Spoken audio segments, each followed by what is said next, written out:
Bad boy. What's up, ladies and gentlemen? You have tuned in live to the Flyest Sports and Entertainment Podcast in all the land. This is Stat Lines Matter.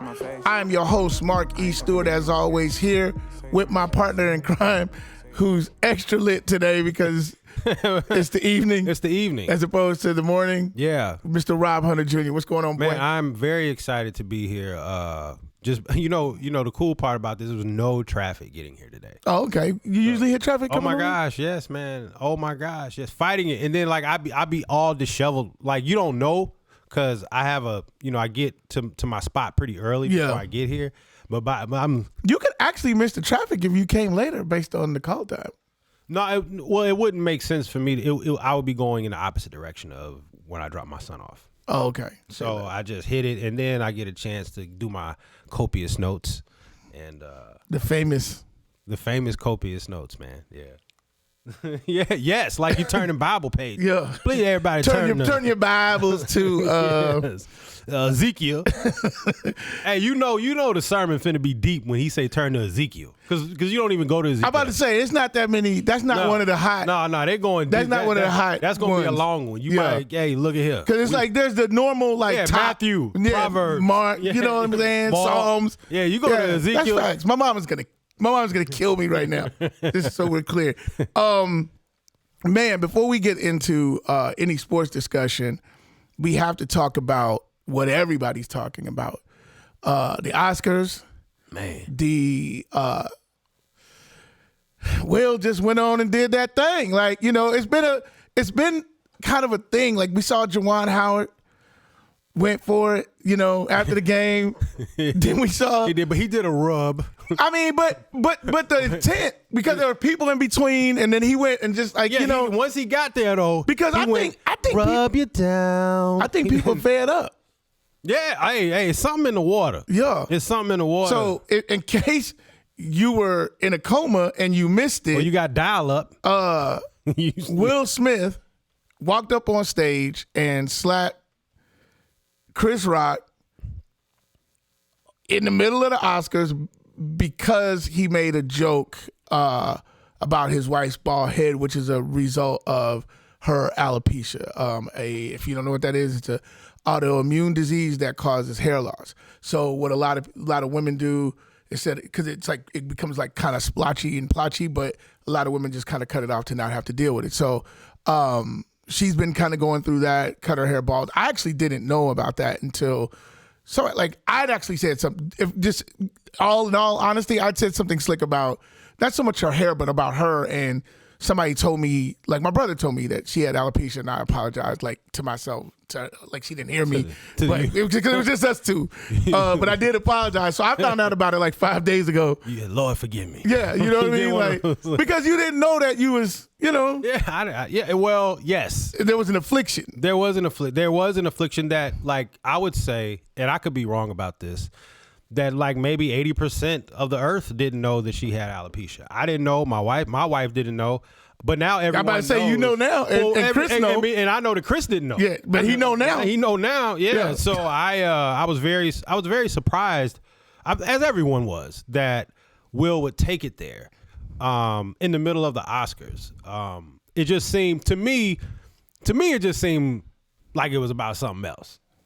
Because I think he been scuffling for a long time since that Red Table. I think that Red Table took something out of it. Well, first it was under the backdrop of Tupac, because Tupac been dead 30 years. Yeah, but he released that book, and it was hard for him to get over. That whole thing. If you can't get over after a man gone, then hey, look at here. Have you ever seen her talk about Tupac? And she gets tearing up, and she said that she never that relationship was a once in a lifetime thing, and that she'll never have that again. And when you see her if you saw your woman get to crying and lip quivering talking about her relationship with another man, and that's that footage is out there forever. That's always gonna be. I think that Will Smith, I think that always stuck in his craw.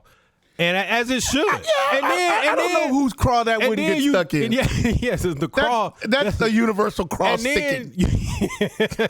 And then you circle that back around with her, smashing August in the entanglement. You just using names and places and things and all that. They brought it to the red table. But I'm just saying, so he looking like, he just walking around, I think a little shell shock. That's all I'm saying. And I think, and so when you have that, see, Will Smith has always been looked at as like the Fresh Prince, given the Fresh Prince show. And also, his rhyme, his stylistically, his hip hop was very fun natured. And I think to me, it just felt forced because you rolled up on a dude that's the same size as your wife. Like literally the same size. I don't think he, like if that's The Rock, and I said that earlier, if that's The Rock, I don't think he's rolling up there like Mike Lowry looking to settle that score. No, I think it was, I'll put it as you think he slapped five from The Rock like that? No, hell no, he ain't going up there. But I also think when my mom and dad raised us, me and my brothers, where there's a time and a place for everything. And I think in his mind, it was the time and the place to go ahead and get that thing off. Only because I don't think he got dressed and put his tux on going, hey, somebody gonna get the shit slapped out of him tonight. Like, I think it was like in the moment, it was obviously he reacted inappropriately, for which he's apologized for in a Instagram post that came out about an hour ago from the time of this taping. So Monday night. So like about 24 hours later, he apologized publicly to Chris and to the Academy and everybody else. I just think it just happened. I think it was overdone on his part. I think Chris handled it well. Yeah, he rolled up on the dude that had his hands behind his back. Nah, but it just don't get. To me, it was weak. I thought. I think it. Nah, see, because I look at and that dude, like I said, Chris Rock weighed 106 pounds. I mean, I don't think it was premeditated. I don't think he was, going, hey, you know what? He's 106. I don't think he was factoring all that in. I think he was like, look, the time is out. But I think he knew that Chris wasn't going to give him no work. I think he kneed that upon approaching the dude with his hands behind his back. I mean, it was on the Oscars. I don't think he was. I don't think they was just going to turn into a street fight. I think it would have if it was The Rock or somebody else more formidable. I don't think he goes up there and does that to anybody else who he feels like is going to give him a run for his money. He went up there and slapped a grown man on. Well, you know what? It wasn't The Rock. It was Chris Rock. Chris Rock made the joke and he got slapped. So that's that. Yeah, and I thought he sized him up and he got away with it. I thought he got away with it. I think that. And I like Will Smith. I actually like both of those guys a lot. So who don't like Will Smith and Chris Rock? No, I think one of the issues for a lot of people is that America looks at Will the way Will looked at Carlton on the show. Yes, and I'm saying, and then he went like the strongest, most independent. Like she and if you watch, did you watch that Red Table? Nah, they too honest. She just was. There was too honest. There was very little, if any, contrition on her part about what she did with. I actually did see that, and I thought, and he was frustrated. Yes, and as well he should have been. And I just like, hey man, you do realize I'm like this Red Table. I pay for this. Yeah, we can see this. We all watch. Yeah, it. I'm paying for this Red Table. Yeah. Like there ain't nobody. Them residuals from Low Down Dirty Shame ain't paying for this. You know what I mean? Them residuals from Jason's Lyric ain't paying for this. Okay, ain't nobody running that back. Wow. So you went full Low Down Dirty Shame. I'm just saying. That's them Inkwell residuals.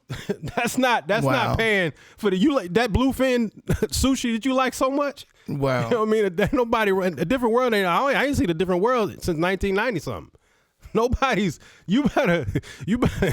I think it's I flip this Red Table over. For me, it's complicated because I think Will is in a great place in his career. Obviously, he just took down a very big Oscar crowning achievement of his career, and I think he kind of tainted it a little bit. But I actually think he's going to be fine. Like I think it's interesting to me, and this might be a conversation for a different day, but I think it's interesting that how people are seeing it and how they reacted in the moment, where I wonder if he had done that to Tom Cruise or Tom Hanks or Ricky Gervais, what the audience response would be, and if they would have gotten security and got his ass up out of there. Sure. Because then it would have been an attack. Sure. And not just an incident. Sure. When it was two sort of dudes from the same community, one from Philly, one from Brooklyn, around the same age. Both minorities. It was an incident. It was an incident. And if he'd have slapped the shit out of Ricky Gervais, or little Tom Cruise, it'd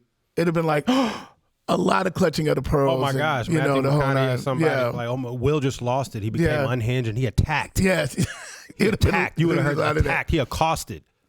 I'd sue. Like you would hear all of these things. I think and this is he needs counseling. This is the industry guy in me. I think the Oscars won big because we're all talking about something that we wouldn't be normal. I watch the Oscars every year. I'm a big fan of the show, but most people who are engaged don't. So we're all talking about that. Chris will be fine because Chris got a Netflix coming out. He's going on tour. He's been working out, so this will help his stuff. Yeah, he gotta edit that Netflix. He gotta add a whole new bit. Yeah, well, now. I don't know. He might be like, let's run another one. Like I got some new material. Like whatever. Got a lot of new material. So like everybody's gonna win here. We'll win. Everybody's won. Like this is a win. It's weird now, but there's gonna be a point where this all dies down, and what's left is like a moment. Like one that we'll never forget. And it's true because I went to sleep and woke up to this text and the footage of it. So to say, like you said, the Oscars, like the movie that won picture Coda, I ain't never even heard of that. You know the way I treat the Oscars now is that I watch them every year because I'm really into watching people's dreams come true. That's what award shows are. It's like the culmination of something that you started and then winning it. And I'm into that type of thing. But I always try to see the movies like based on what won and what my kids tell me was good. Then I'll see them afterwards. Yes, that's normally how it works. Yeah. So the Coda won best. I hope I'm pronouncing that correctly. Best picture. And it was, a bunch of deaf white people. I never even seen a trailer for this film. Just deaf people. Why they got to read? Why they got to be deaf white people? Because if it was deaf black folks, they just be. I mean, if it was deaf black people, I think they just would have been like, oh, that's sad, and nobody would have saw it. But it was deaf white people. I don't think nobody saw this one. Like, but it won. Somebody saw it. It won Best Picture. And a lot of people gonna be seeing it now. Well, maybe now, but Best Picture I don't know if anybody ever sees Best Picture. Deaf white people tug at the heartstrings of white people. That's fair. That's so sad. I mean, I don't know. Is it a sad movie? I don't know. I just it could have been upbeat. Just because you deaf don't mean you deaf. Like you can be hype and be deaf. They're not gonna have deaf white folks in there. Not gonna have no sad. You think deaf people are just automatically sad? No, I'm saying that they played upon that to probably pull at your heart. You know that? No, I'm just surmising. But so you're assuming that deafness is sadness. I'm assuming that they played in that narrative to make it sad. Yes. But they may not have. It could have been a super happy, everything's great. The whole literally deaf people and there was like literally no sad moment in the whole movie. It was just a happy white movie about deaf folks.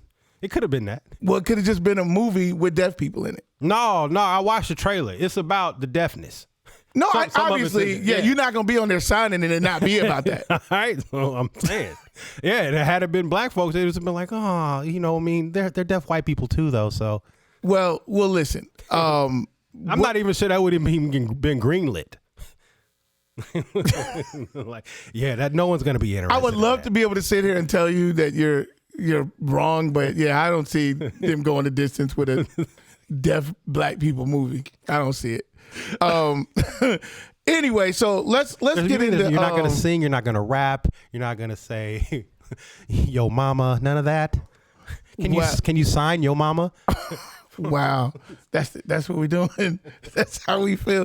Anyway, sorry. We're gonna let Will and Chris and Jada and Jaden and what's the Willow and the whole family. I'm gonna tell you like this. I just thought they was artsy. I thought they just shaved their heads. Just some artsy stuff. Yeah, I mean maybe she did it in support of her mom, but I think that's what happened. Here's what I can absolutely tell you. They kept it moving. They went on the party. Like they daddy won an Oscar. They was getting it in. Lots of if there's ever a pick me up or is ever a turnaround moment. If your dad wins Best Actor. Yeah, like so it was like, I guess they kept. We're not gonna let the whole night go to shit. I think Chris went home and had to reevaluate some things. Oh man, even now, like he's probably like, man, next time that happens, I'm gonna do this. I'm gonna do that. He's like not gonna do anything. You're not doing nothing. You had your chance. He was like Trey and Boys in the Hood. I'm just sick of this.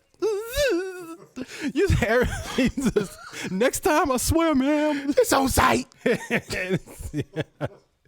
as I see him. My whole life. Yeah, Chris had a moment where you could have did something and he didn't, and I'm happy he didn't. And I'm happy he didn't, Chris. I'm happy you didn't. I'm No, happy, I mean, Chris. because he looked like a G to me. Honestly, he just was like, yeah, that just happened. No, he didn't look like a G. He just looked like he got slapped. Well, he kept it moving. So after He I was just looked like someone who got slapped. but he was like, For talking slick. I don't think. I mean, he made a joke. Yeah, but He made a joke. He didn't. Yeah, know. but He didn't know. hey, you got it. Hey, this camera out here. You know somebody gonna run up on you. All the little jokes you be making, especially the people from Cleveland. People from Cleveland came at my head. And it's so funny because you said way worse stuff about the city of Cleveland than I have. No. I talked about the football team. Oh my you were God. like, I don't know why black people live in Cleveland. I was like, why are you saying that? You paused the show. You were, hey, wait a minute. I'm gonna go in on Cleveland. I didn't say I'm gonna go. Where the fuck? I'm gonna go. What? I'm gonna go in on Cleveland for a minute. So let me get this. And the floor was yours. No, I did. And it was legendary. No, I went in, but it was football based. You actually attacked them people's city. No, if it was football based, you would have said the Browns. You said Cleveland. No, because we were the context You're of which losers. Because of your record. I said you went 1-15 and then 0-16. I counted the records out. Don't make me pull the tape up. Nobody heard that part. Everybody heard that part. So don't get out here. Stay in your place. No, yeah, like Cleveland. y'all because y'all have a legacy of losing. Sure. And it was 26 years. He brought you a title. It's Ernest Biner. Not no title. Brought you a playoff. It's Kevin win. Mack. Yeah, a long time ago. So The Drive. but you have been way worse. No. It's like, hey. It's documented. No, it could be. You know we recorded these, It was right? so good that we made a promo piece. Yeah, because the shit was hot. You had bars. No, okay. I may have, but your bars were better than mine. That's facts. Okay. That's facts. You was like your bars were hotter. Yeah, because I like to hit. You was all in the cipher with yours. I'm like Currency, this internet rapper. Just everybody. I'll kill any. And see, cipher. now he might run up on you. Hey, Currency, you run up on me, you got it. Sure, you will get no resistance from me. Chris. I'll be like Chris Rock. Yeah. Anyway, so we're going to talk a little sports. Unless you're the size of Chris Rock, then I'm going to be all about it. But if you look like The Rock, I have no idea. Does anybody even know what Currency looks like? Like if you was next to him in line at the Wendy's ordering the double stack, would you know, Frosty, would you know that was Currency? Why such specificity? Anyways, we gonna talk a little sport. We're gonna actually talk Currency sports. Can go out in public. Yeah. Currency could have cleaned your pool. So you would have never known it was Currency. One of the illest MCs in the last 10 years. I wouldn't have known. Rob Hunter Jr., my partner in crime, as always. Rob Hunter Jr. We actually have a special guest that we're gonna have join us. We're gonna come in and talk about this Final Four that's been said. And guess what? He's not little.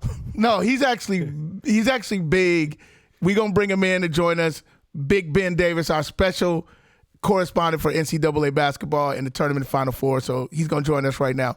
Ladies and gentlemen, we have a special treat for you here today. We are here, actually, my partner and I, Rob Hunter. We're about to break down this NCAA Final Four with a special guest, Mr. Ben Davis. Thanks for having me. Former Arizona Wildcat. You played in this tournament. Went all the way to the Sweet 16, as a matter of fact. Yeah, I'm in the Sweet 16. What was your experience like playing in this back then? And it's exciting. It's like a dream come true. That's probably the first dream for most basketball players, because you start seeing guys, you learn about getting scholarships, you learn about the TV games and all that stuff.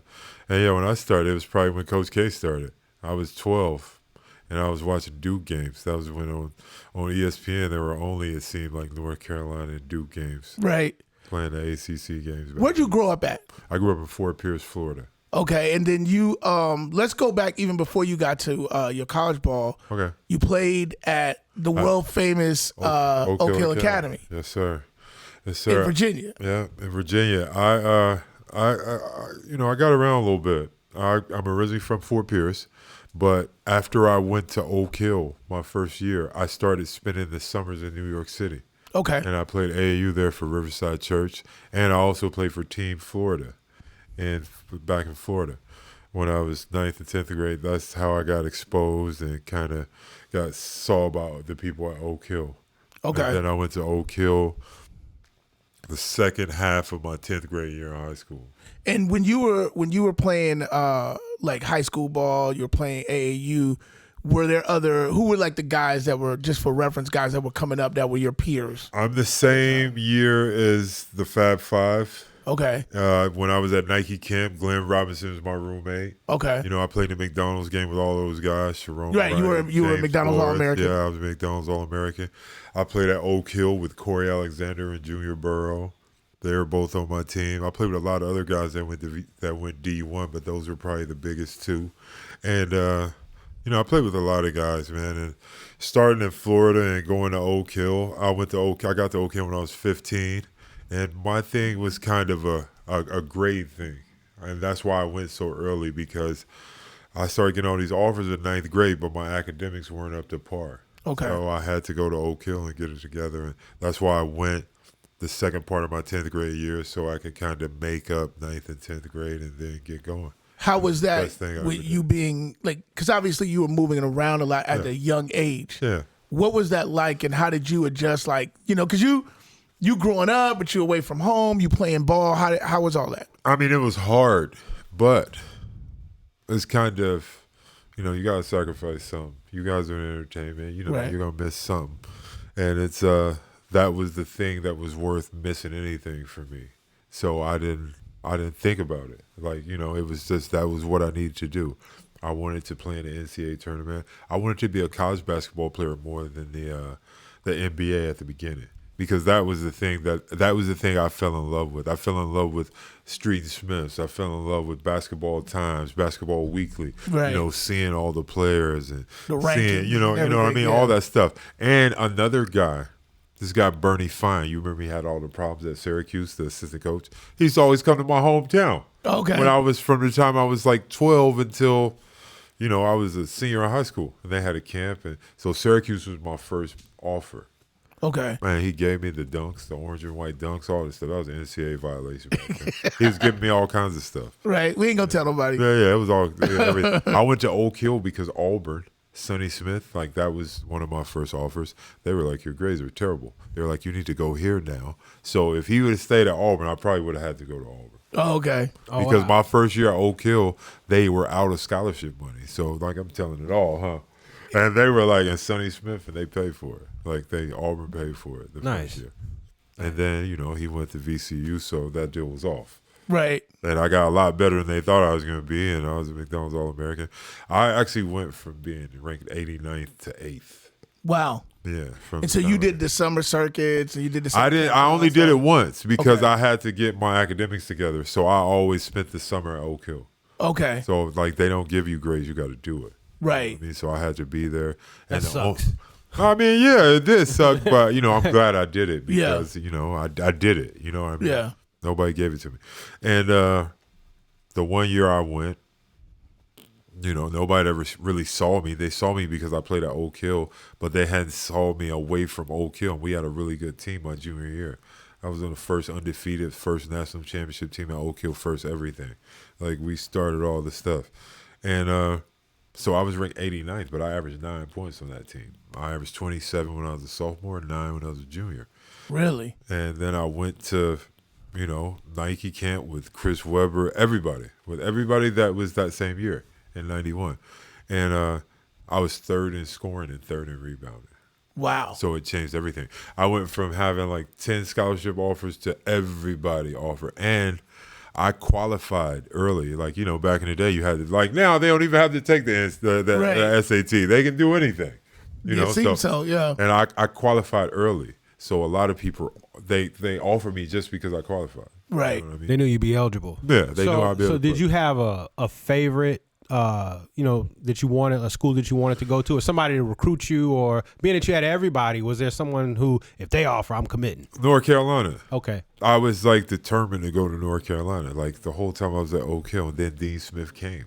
He came to North Carolina. He came to see all three of us. He came to see me, Corey Alexander, and Junior Burrow. And he came to tell us all that if we came to North Carolina, we wouldn't start until we were juniors. And that he knew we wouldn't do that, so he came to tell us good luck, and he wanted to do it in person himself. Wow. That was exactly what he told us. He was like, we wanted you all. We had all been on unofficial visits to North Carolina a whole bunch. I'm like, you could have called me and told me that. Yeah, it was all right. I mean, I felt honored. I felt honored. I did because I really wanted to go to North Carolina. I'm thinking he's there. He better tell me, hey, as soon as you come, it's on. He's I mean, you ain't gonna play for 2 years. But hey, but Dean Smith was like held Jordan down. Like, you know what I mean? Like, hey, listen, I'll be honest. I almost did it. I was like, well, it ain't that bad. I'm like, will I get in the game? I'm like, will I get in the game every year? He's like, yeah, you'll play. Sometimes you may start, but you won't be a consistent starter until your junior year. wow. And So where'd you end up committing? When you finally did commit, you ended up going to Kansas to play for Roy Williams, Roy North Carolina. So first McDonald's All-American he ever got. That was like his third year being a head coach. Yeah. Like, so yeah, it was early. And I was gonna say early days. That was like Ostertag. yeah, we Rex went together. Walter. We came together. Okay. Like we were freshmen together in '91. Rex Walters was on my team. Yeah. Adonis Jordan, Richard Scott. Adonis from LA, Adonis right? Jordan. Yeah. Number Adonis 23. Jordan, he's a good player. He's a really good player. Steve Woodbury. You know, it just, and I played a lot. We were really good. We were number one. They had just went to the Final Four and they lost to Duke the year before. So we were number one. They had almost the entire team back, and we had, like, I think because of the Fab Five, our recruiting class was like 2. Because we had me and Calvin Rayford was a McDonald's All-American. Greg Ostertag was rated pretty high. We had this guy, Sean Pearson from Illinois, that was a really good player. He was like top 50. And another kid from Kansas, his name is Greg Gurley. So that was a really good recruiting class. And I played a lot, but I spent the summers in New York.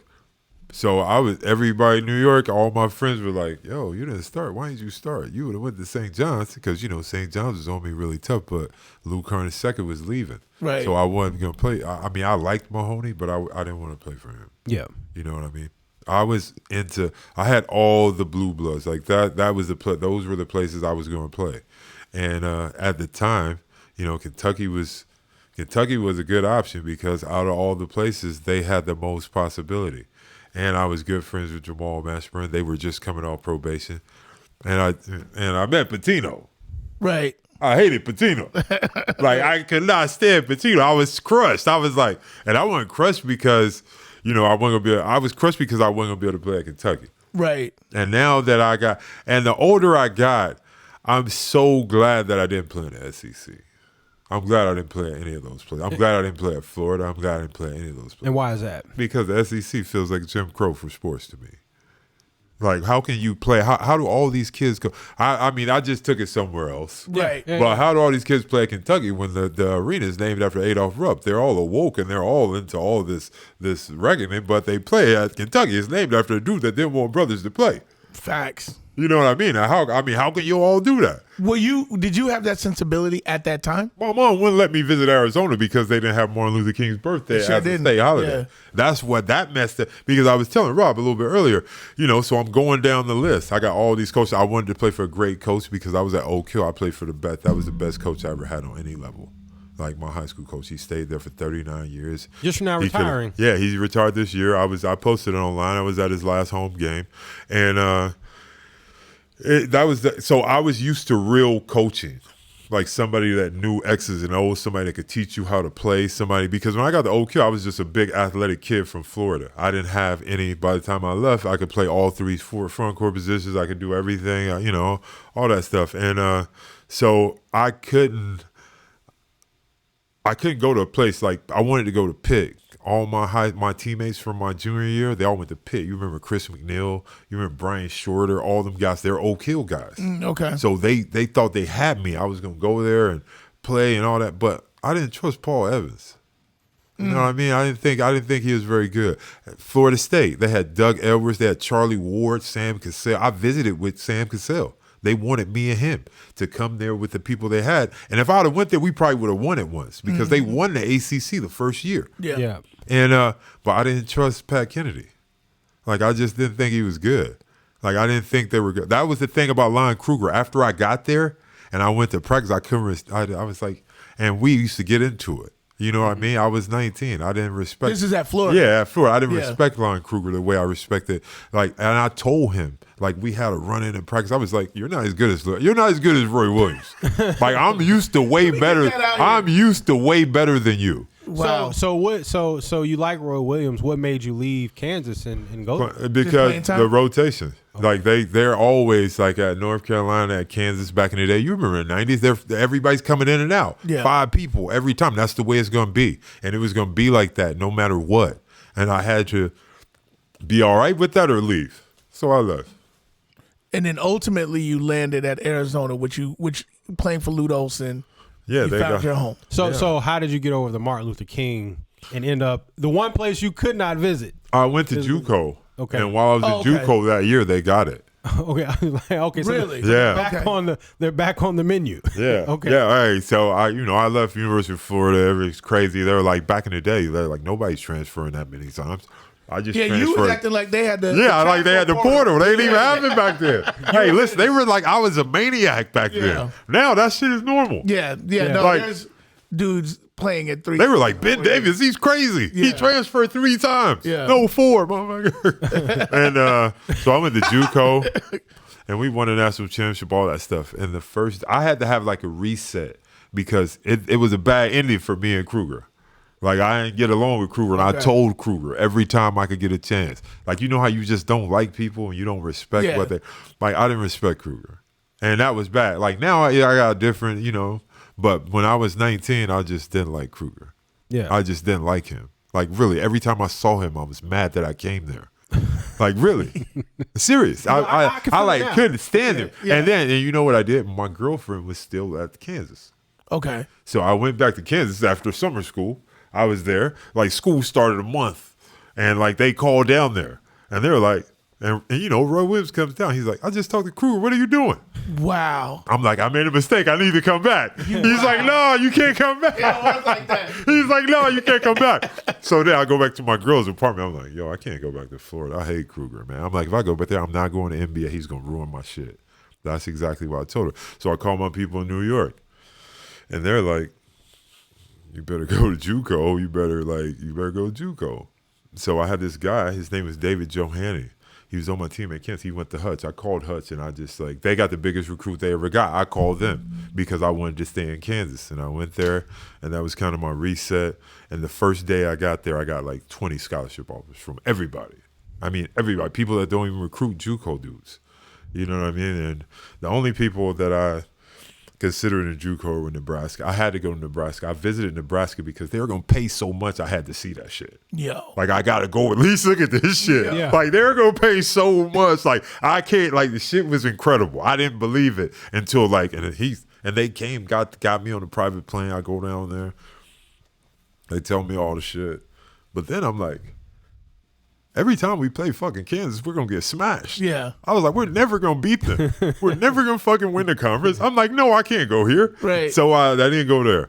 And UCLA was all on me. So it was UCLA and Arizona without the JUCO. And UCLA was going to pay a whole lot. But I didn't trust Jim Herrick. That's all it always came down to, the coach. Like, I was used to real coaching, like a dude that could really coach. Yeah. And I loved Lute Olson. And that shit was over. I went there. I committed on my visit. It was gone. That was the best shit I ever did. Like, he's the best. And you played on some pretty good teams there. Yeah, we had everybody. We had 16 dudes on my team, and 13 of us got drafted. Yeah. Like, I had Jason Terry, Damon Stoudemire, Mike Dickerson, A.J. Brownlett, Joseph Blair, Reggie Gary, all kinds of dudes. Yeah, Miles Simon. Miles Simon's like my brother. The year you got drafted, 2 other guys got drafted. Yeah, in the second round. Yep, Reggie Gary and Joseph Blair. Yeah. Yep. What? Joseph Blair is the assistant head coach for the Washington Wizards. That's my best friend. Oh, really? That's like okay. my brother. That's awesome. Let me ask you this in terms of after you left college basketball, and I think a lot of players realize how difficult the NBA is.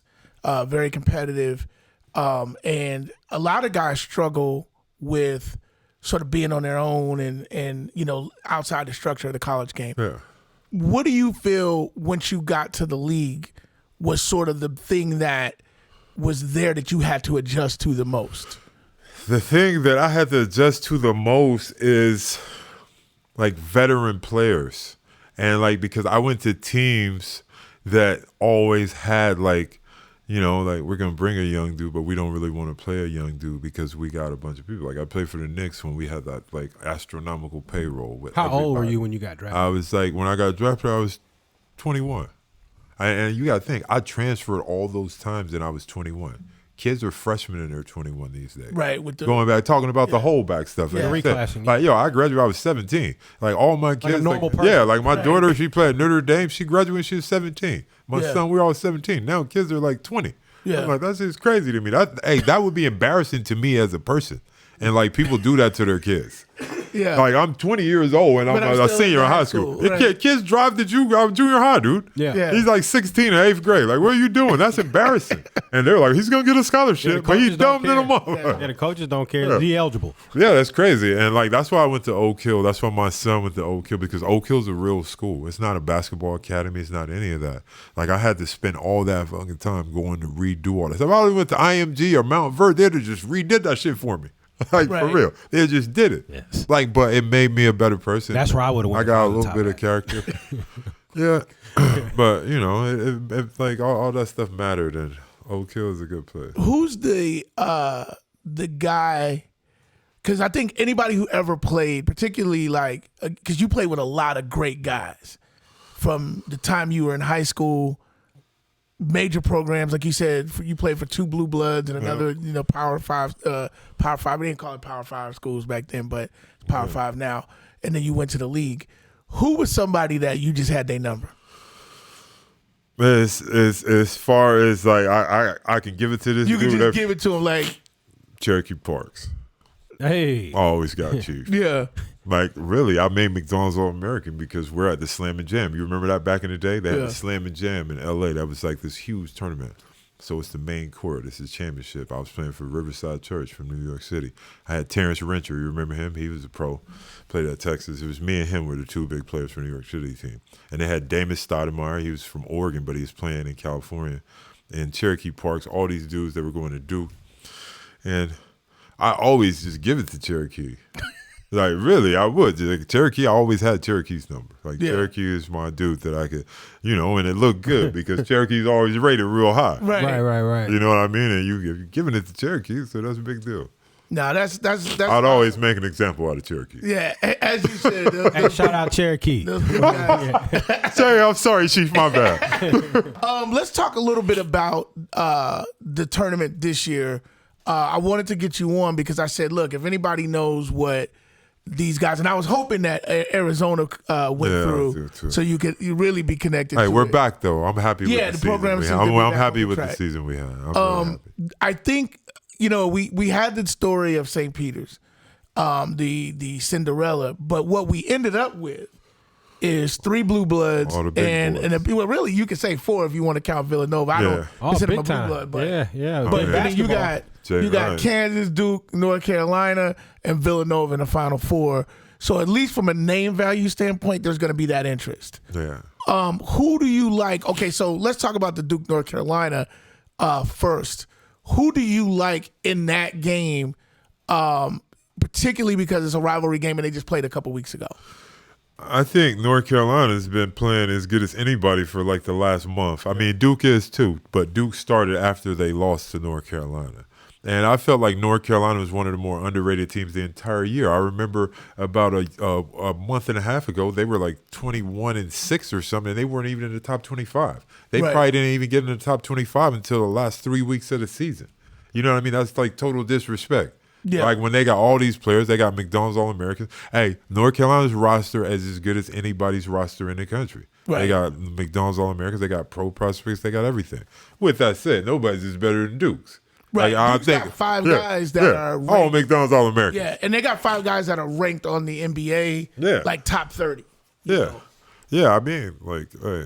And they got Coach K. And they got Coach K, I think, motivated. How much do you think in a college game is sort of the motivation of what they're playing for factors in. Oh yeah, you want to send him out, right? More in college than it does in the pro. Like in the pro, the best players are going to win more times. Most of the time.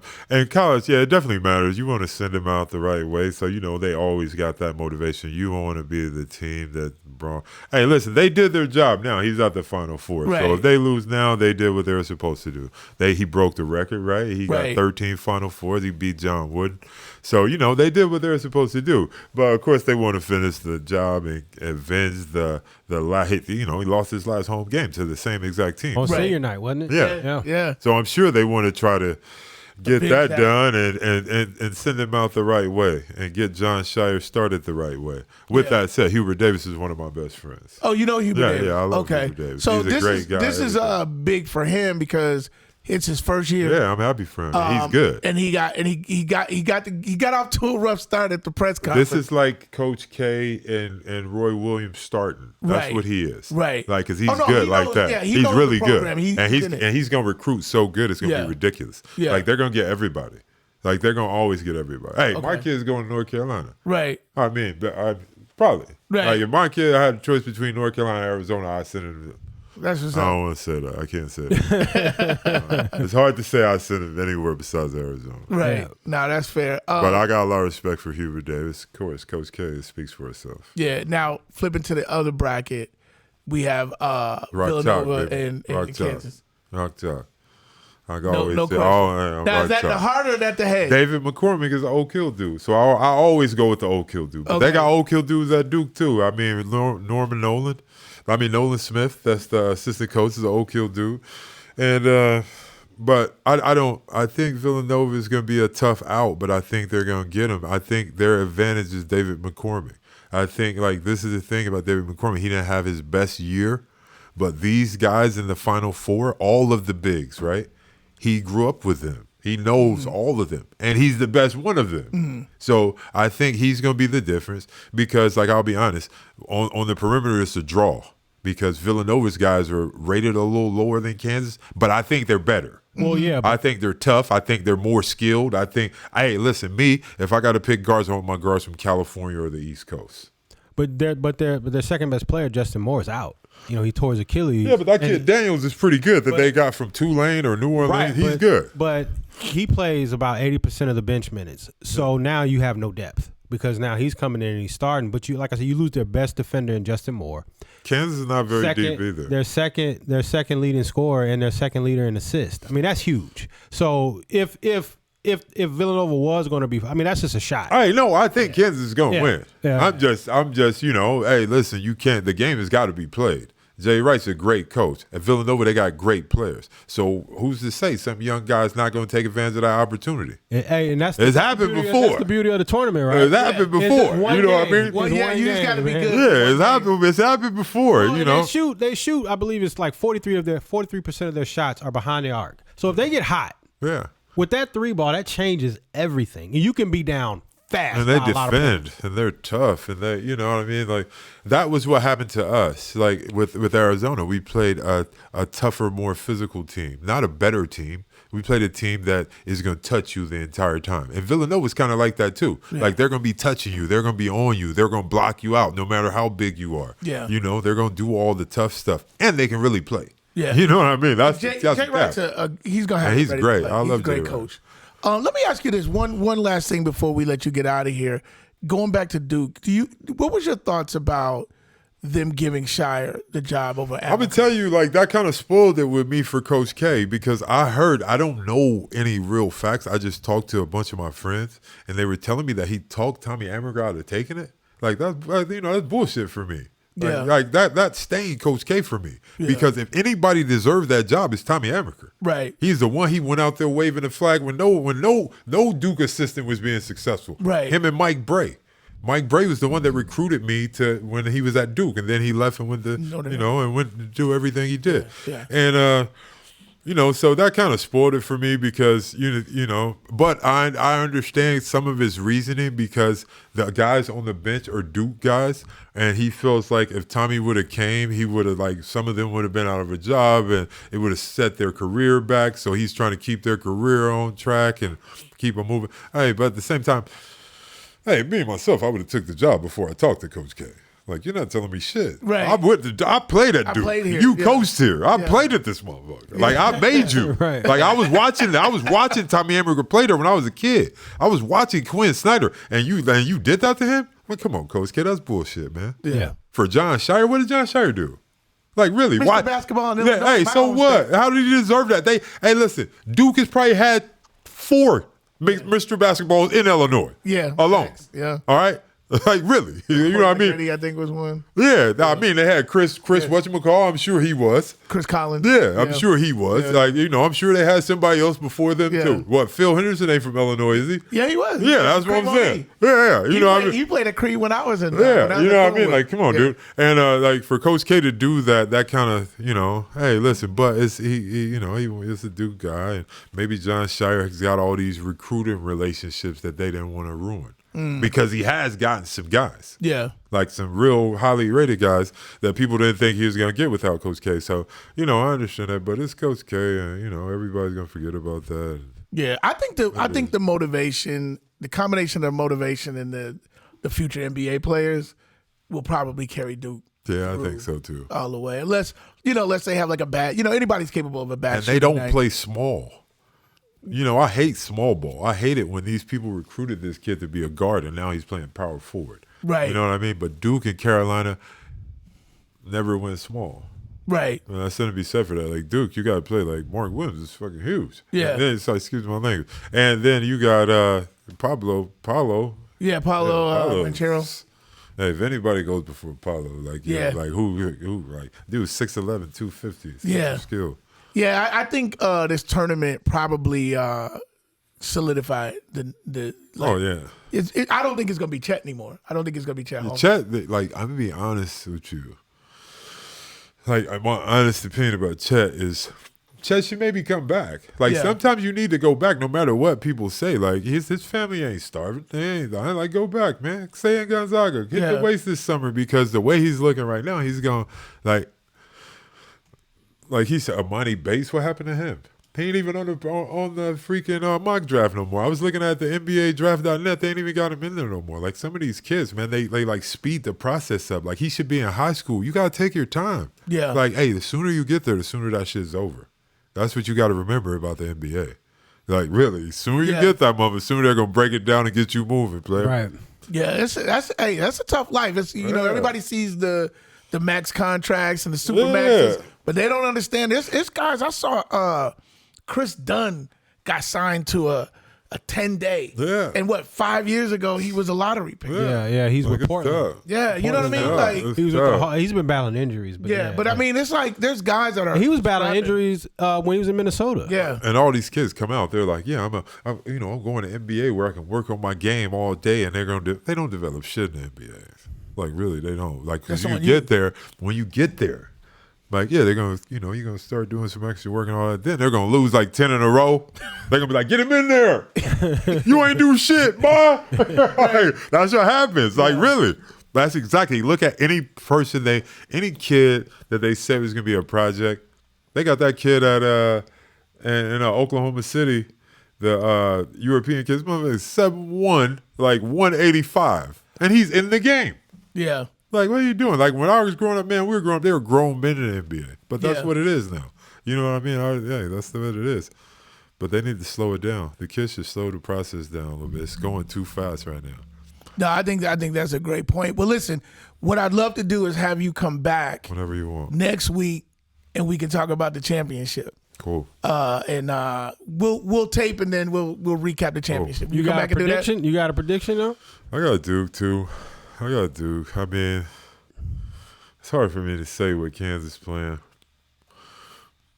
I'm gonna go Kansas.